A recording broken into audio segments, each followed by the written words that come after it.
আসসালামু আলাইকুম। আপনারা সবাই কেমন আছেন? আশা করি ভালো আছেন। আমিও আপনাদের দোয়ায় ভালো আছি। আমি একটা আমার নিজের জামা তৈরি করে দেখাবো।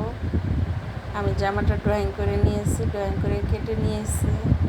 সব কিছু দেখাইতে পারলাম না, সময় অনেক অল্প। এত বড় বেশি ভিডিও দিলে আপনারা দেখবেন না, বিরক্ত হয়ে যাবেন। তাই আমি ভিডিওটা ছোট করার জন্য একটু কেটে কুটে নিয়েছি।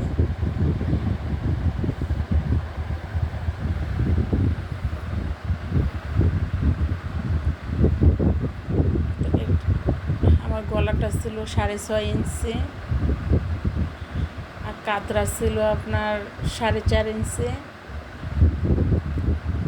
বডি এখানে ছিল কোমর, যেটা কোমর বলে পেটের পাশে, এটা কোমর, এটা হিপ, নিচে লম্বা।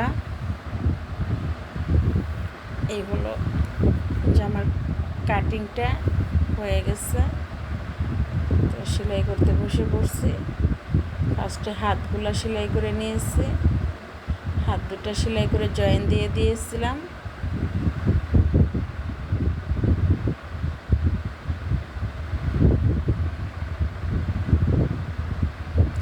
তো আপনারাও যদি পারেন টুকটাক ঘরে বসে নিজের জামা কাপড়, নিজের টুকিটাকি জিনিসপত্র নিজেই সেলাই করবেন। কারণ আজকের বাজারে দেশের যে পরিস্থিতি, নিজে একটু কিছু জানলে হয়তো দেখা গেছে কিছু টাকা সাশ্রয় হয়। আর আসলে এগুলো অনেক বিরক্তের কাজ, ধৈর্য লাগে, অনেক ধৈর্য লাগে এগুলো করতে। ওরকম ধৈর্য শক্তি কয়জনেরই বা আছে?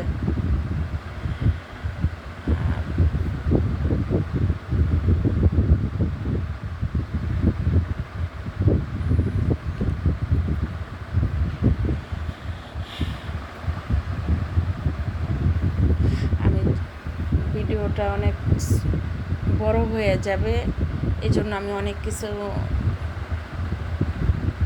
ক্যামেরার অবস্থায় আমি অনেক কিছু করে নিয়েছি।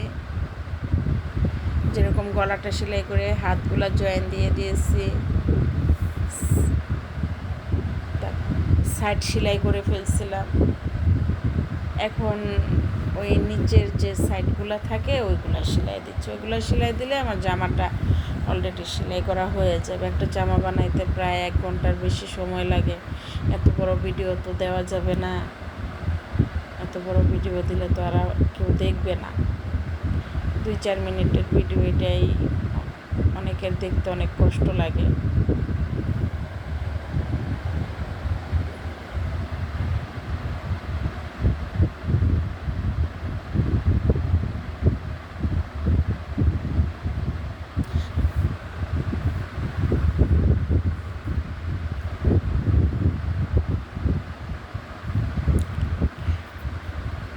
আমি নিজে চেষ্টা করে এতটুকু শিখেছি, কোথাও আমি কারোর কাছ থেকে শিক্ষা নেই নাই।